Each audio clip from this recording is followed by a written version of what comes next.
Yes, my name is Alan Rosner, and today I'm representing Prospect Heights Action Coalition.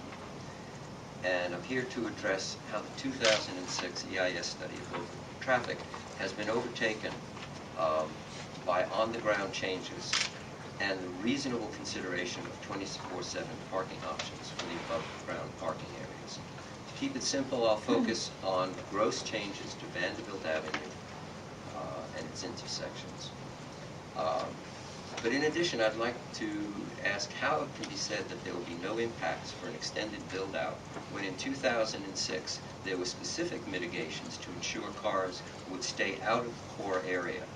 These mitigations included off-site parking at some distance with shuttle service.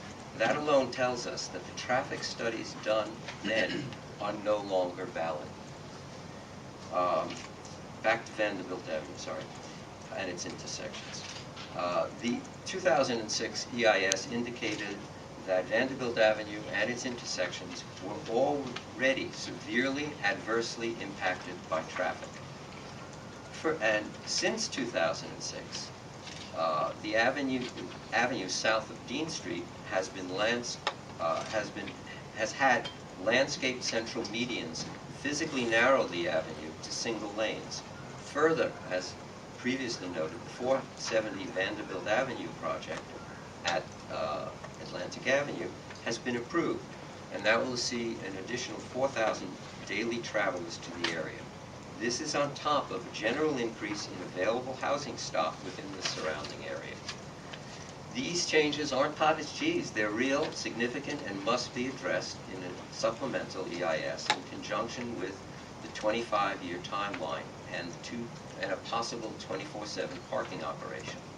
I have been told Forest City Radnor indicates the lots would only be used for arena events. Considering that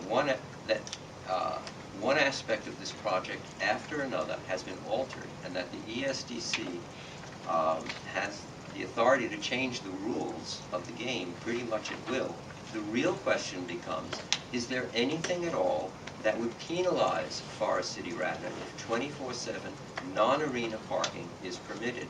If not, this would be just another bait and switch. The ESDC acknowledges that economic downturns created financial pressures, and those have already led to gross changes in the project, with nothing to prevent a rule change regarding parking, thus allowing financial benefits to the developer, the commercial parking subcontractor. It becomes a reasonable worst-case scenario, and 24/7 must be included in a supplemental EIS. Please note that even arena events allow for multiple surges in and out of the lots. It isn't just basketball. They've used examples of a circus or ice shows, and these will have matinees, so that there'll be the filling and emptying of these lots frequently. To conclude, and bring it back to Vanderbilt Avenue, the entrances to lots on Vanderbilt means that these surges will adversely impact the already constrained traffic flow, to say nothing of cars entering and leaving the parking area by making dangerous left-hand turns across Vanderbilt's multiple lanes of traffic. This clearly is far beyond anything previously considered and makes a mockery of the idea that no EIS is required, because nothing much has changed. Really, the only thing that hasn't changed is the dishonesty of the process and the project. Dishonesty that puts drivers and pedestrians at serious risk, impacts emergency response times, and adversely impacts the already degraded air quality, and advances the blighting effects of open acres of above-ground parking. I urge you to require a supplemental EIS.